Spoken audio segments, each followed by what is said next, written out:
"Honey, why don't you head out for a week? Mom's having her anniversary.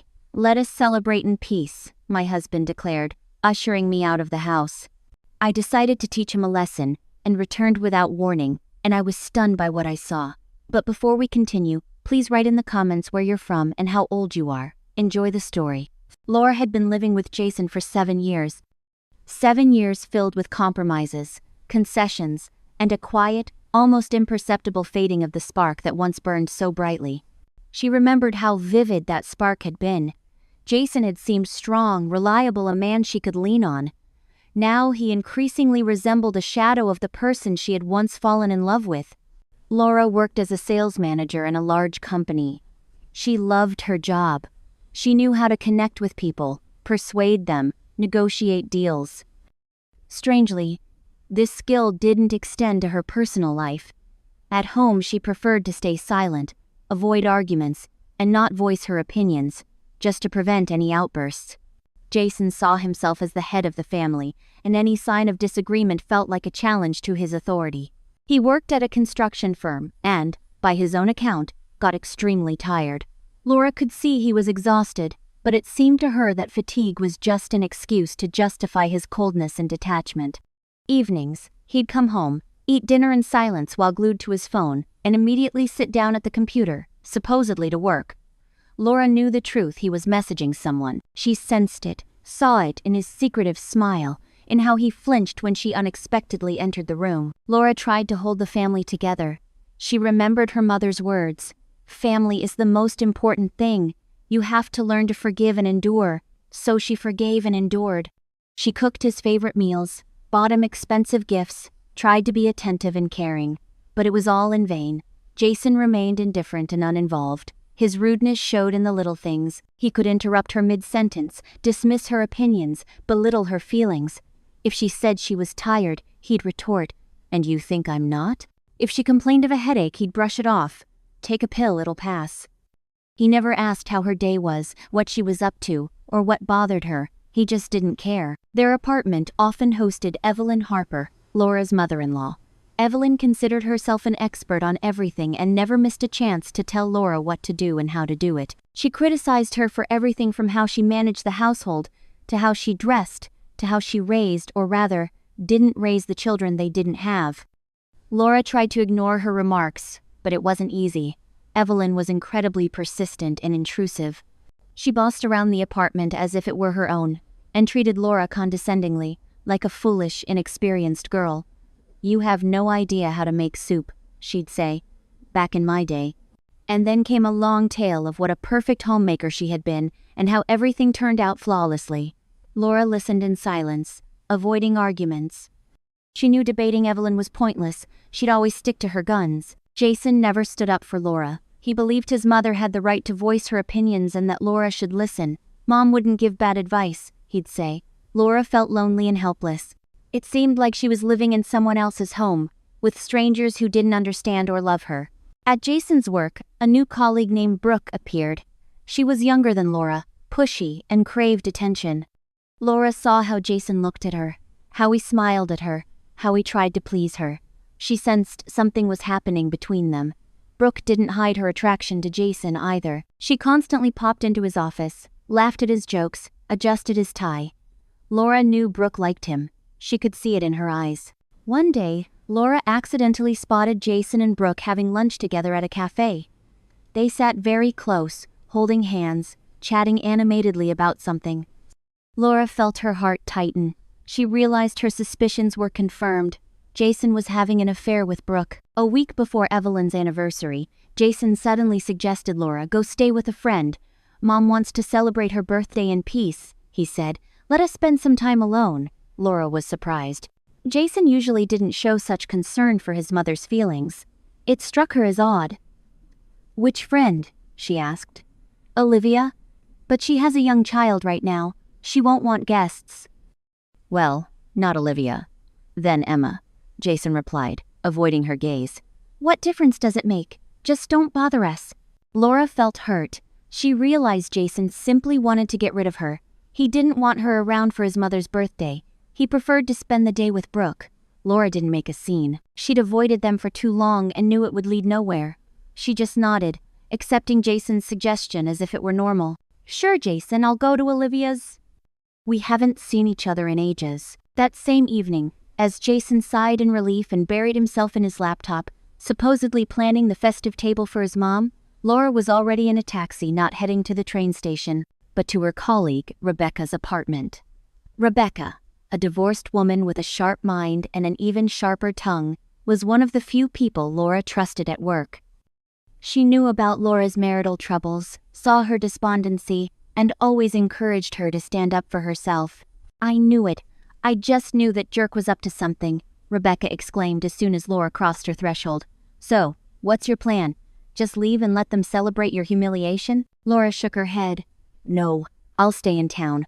I'll watch what happens. I need to know. Rebecca supported her decision, offering her modest but cozy apartment for Laura's full use. The next 2 days passed in agonizing anticipation. Laura tried not to call or text Jason. She knew any move could scare him off, make him more cautious. She felt like a hunter tracking prey, though the sensation caused her almost physical pain. After all, the prey was her husband, the man she had once loved. She watched the house from afar, hiding in her car or behind trees. She saw Jason taking out the trash, delivery guys bringing groceries and alcohol. She noticed Brooke leaving the building with a huge bouquet of flowers. It all pieced together into an ugly picture of betrayal that Laura desperately tried to deny but could no longer ignore. On the third day, Saturday, Laura decided she couldn't wait anymore. She felt something was about to happen, like a climax approaching. From early morning, a premonition tormented her, as if a storm was brewing.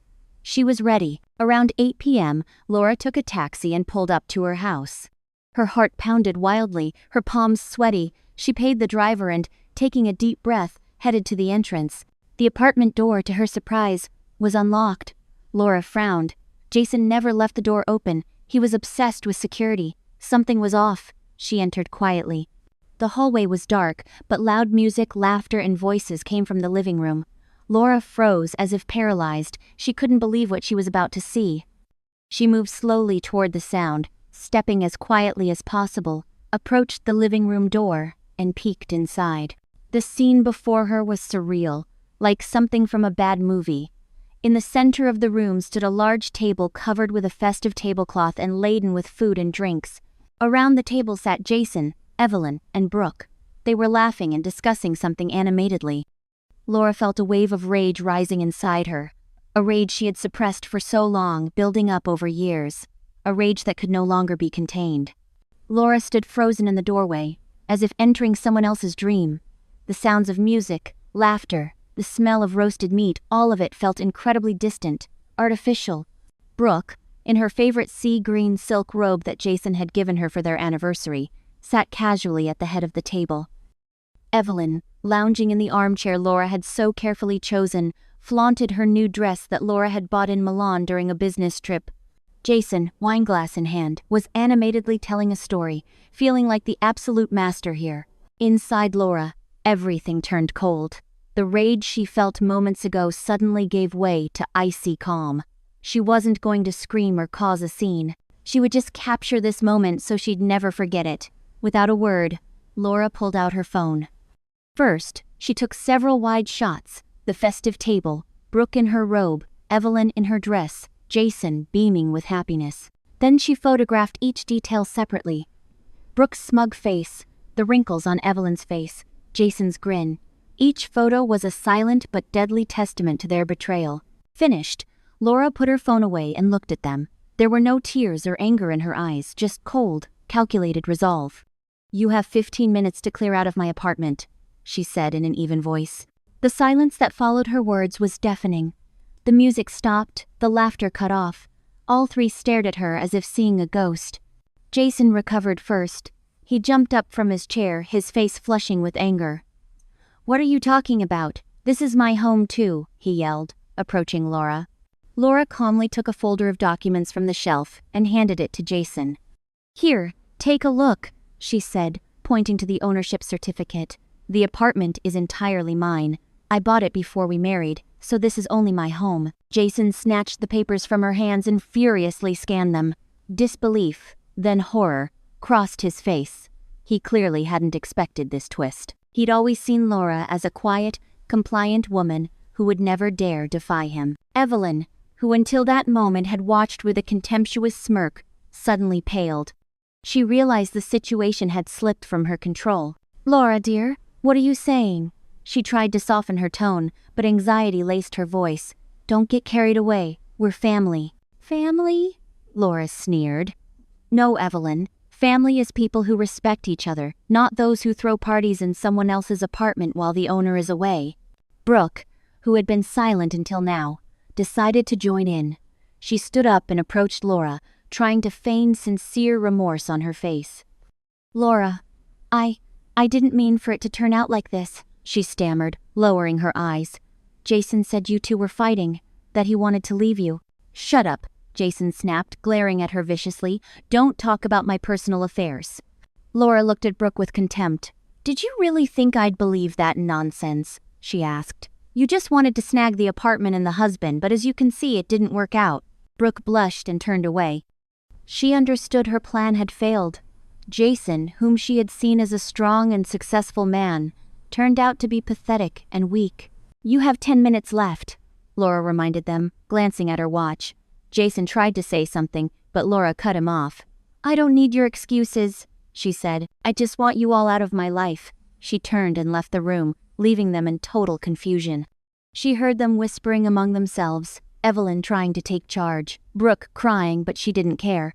She wasn't going to waste another minute on them. Laura called a locksmith to change the locks. An hour later, her apartment had a new, secure barrier. She paid the locksmith and asked him to leave. Now she was alone. That evening, when everything quieted down, Laura walked through the apartment. She inspected every room, every corner. She felt her home gradually cleansing itself of foreign energy, of lies and betrayal. She opened the window and breathed in the fresh air. For the first time in a long while, she felt free from Jason, from Evelyn, from Brooke, free from everything that had poisoned her life. She sat in the armchair, took a cup of tea, and looked out the window. The city sparkled with lights. Life went on, and so would she. She would build a new life without lies and betrayal. She would be the true master of her own life. Later, when the phone rang, Laura didn't answer right away. It was Jason. She looked at the screen and hit decline. She didn't want to talk to him. She had nothing left to say. She turned off the phone and leaned back in the chair. Peace reigned in her soul. She knew many challenges lay ahead, but she was ready for them. She was no longer afraid. She knew she could handle anything. Tomorrow, she would go to a lawyer and file for divorce. Tomorrow, she would start a new life, and that life would be hers alone. The next morning, Jason received a court summons for the divorce. Attached was a notice of eviction from Laura's apartment. He tried to call, but Laura had blocked his number. Messages went unread. Panic grew with every minute. He realized he'd made a mistake, but the realization came too late. At the office, another unpleasant surprise awaited him. Opening the work chat, he saw photos from that fateful party. Him, his mother, Brooke in Laura's robe. Everything laid bare. There were no words under the photos, but none were needed. The meaning was clear to everyone. Whispers started immediately. Colleagues averted their eyes. Some shook their heads sympathetically. Brooke, at the neighboring desk, pretended to be engrossed in work, but Jason saw her hands trembling. Soon, his boss called him in. The conversation was short and unpleasant. Company reputation, corporate ethics, the unacceptability of such situations. In the end, Jason was asked to write a resignation letter of his own accord.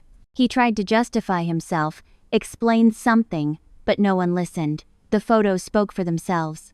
Humiliated and lost, Jason left the boss's office. Brooke, who had been pretending nothing was wrong, approached him. "What now?" she asked, looking at him anxiously. "I don't know," Jason answered honestly. "I've lost everything." "Everything? What about the apartment?" you said. "The apartment isn't mine. It belongs to Laura, and I don't live there anymore." Brooke's face fell. The allure of the apartment with a husband evaporated instantly. "So you lied to me. You said it was your apartment." I wanted to impress you," Jason muttered. "You did," Brooke spat venomously. "You're just, and I got involved with a loser." She turned and walked away, leaving Jason standing in the middle of the office, feeling utterly devastated. He realized Brooke hadn't loved him, but his status, which was now gone. Meanwhile, Evelyn couldn't sit still. She called Laura, screamed into the phone, threatened curses, but Laura remained unyielding. The apartment door was closed to her forever. She tried to pressure Jason into doing something, but he was broken and helpless. Evelyn, used to always getting her way, faced a situation for the first time where her power was useless. She realized she'd underestimated Laura. Behind the outward softness and compliance hid steel will and self-respect. She understood her daughter-in-law wasn't a meek mouse, but a woman with character and rights, and now she'd have to accept it. That same evening, Evelyn came to Jason. He sat in complete darkness, staring at one point. "What have you done, son?" she whispered, sitting beside him. "I've ruined everything, Mom," Jason replied. His voice sounded broken. "I was a fool."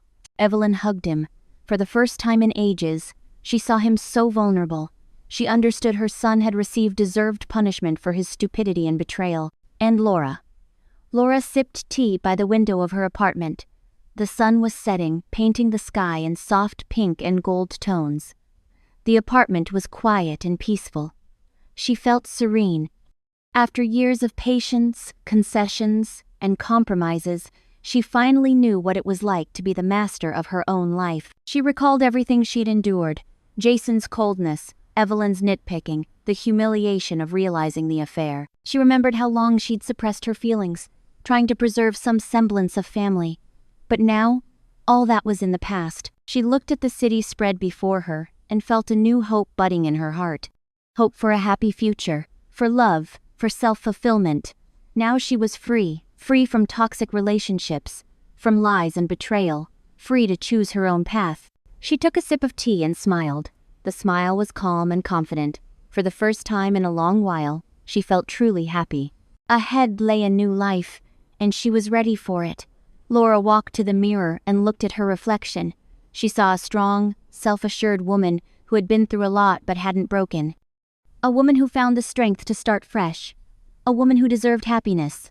She ran a hand through her hair and stepped onto the balcony. The wind gently tousled her locks. She breathed in the fresh air and closed her eyes. She felt energy and vitality filling her.